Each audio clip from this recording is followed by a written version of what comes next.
All right, welcome to the video. In this video, I'm going to show you how to make slide bells for your Christmas tracks. Now, there are great sample libraries out there that you can just use them, but I want to show you how I created my own sample using single shots. Now, for example, here, Spitfire's Audio, they have their own slide bells. They're okay, but it's not exactly what I was looking for when I was creating my Christmas tracks. Logic as well has a sampler, and it sounds pretty good actually. In my opinion, it sounds better than the Spitfire's Audio ones. There are so many libraries and samples and single shots when it comes down to slide bells, but when it comes down to creating a realistic performance of slide bells, it can sound a little bit robotic, and I was trying to avoid that for my Christmas track. So the reason why I did this is for my own personal use. And then when I created this sample, I actually uploaded to my catalog in different libraries so I can sell it as a sound effect, right? So the first thing is to know or to see here is that I'm using a combination of single shots, which is a real slide bell that is being recorded by someone else, right? That's another option. If I had a slide bell myself, I will probably just record it, right? Just like a microphone and the real instrument, and then just record the performance. However, I don't have one myself, right? So I'm working here with someone else's recording, which is a sample of a real slide bell. So this is what it sounds like, the very first one, right? And I got this from online, okay? You could just get it for free on various libraries, just a simple shot, one single shot sample.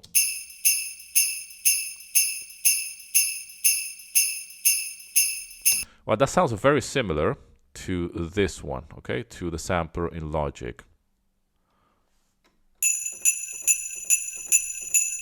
Different tone. So why not just program and use the sampler one? Why should I bother and do all of these layers? As you can see, there are different single shots, and they're all being layered on top of each other, okay? And I want to play the whole loop for you so you can see what I am talking about here when it comes down to the sound quality. So this is what it sounds like, okay?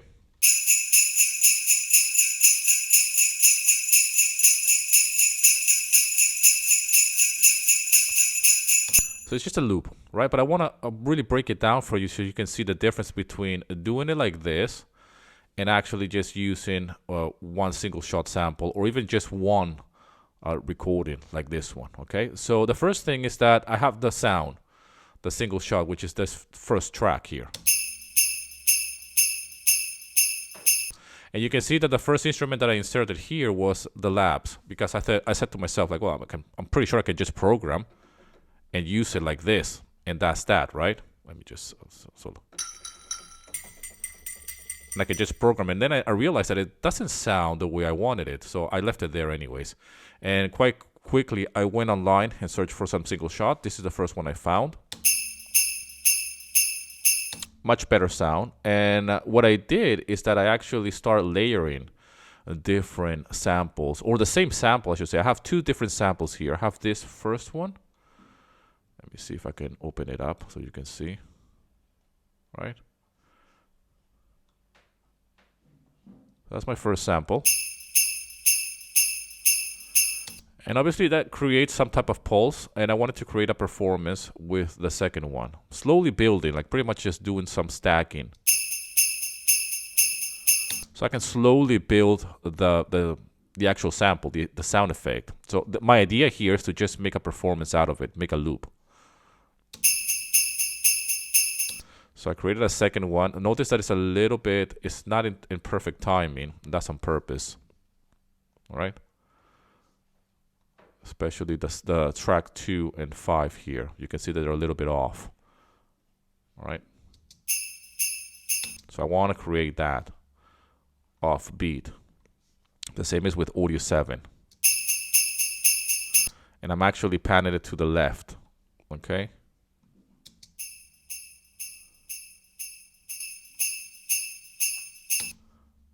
Right, so far,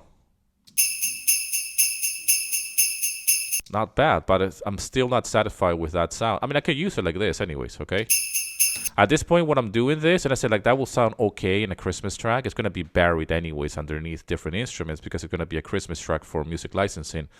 And then I thought to myself, well, if I'm going this far, I might as well just create a sound effect, right? And I just upload it and just sell it really for somebody that might want to use this in their own projects, okay?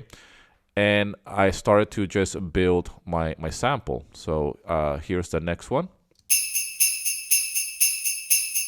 Okay, in isolation, it has a different tone, a different, sound to it, and you can see that it's in volume is quite low, just to create a different tonality, I guess. So this is what we have so far. Then I added another one, audio 8 here.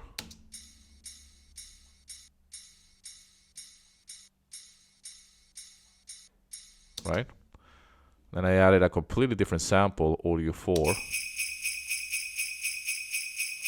Again, this is simple, single shot slide bells that you can find online for free. Just Google them and you will find them, and just download a couple of them. So this has a different tone altogether, and again, I'm bringing this down quite a lot.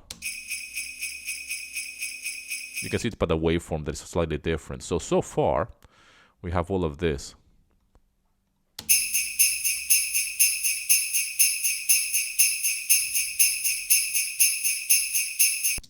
It sounds much better already to me. It sounded better than just a single shot or even a sampler.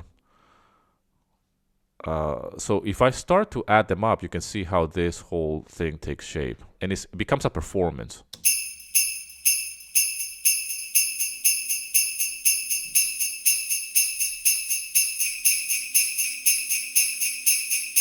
Sounds so much better. After that, I added some slide bells here from the sampler from Logic, like I was mentioning, just to add more emphasis.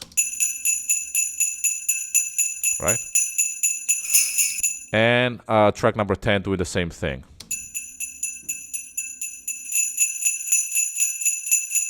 And you can notice how just by adding a second one, playing with different intensity. By the way, this was played as well. They're not really recorded. I mean, you can see that every single hit has a different velocity. And it's not to the grid. It's being actually played to a click track, right? And that was as well on purpose. The last thing I want is to make it so robotic. So I got my click track, and that's my sample.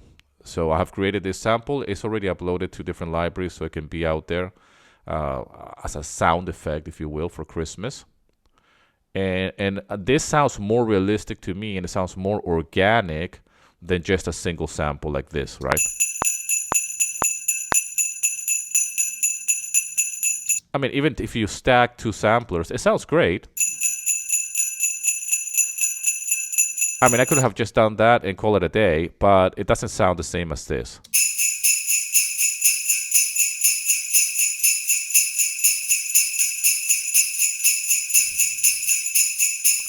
So that's a sample that I'm going to be using for my Christmas tracks. I already been using this quite a lot, and I can just rely on it.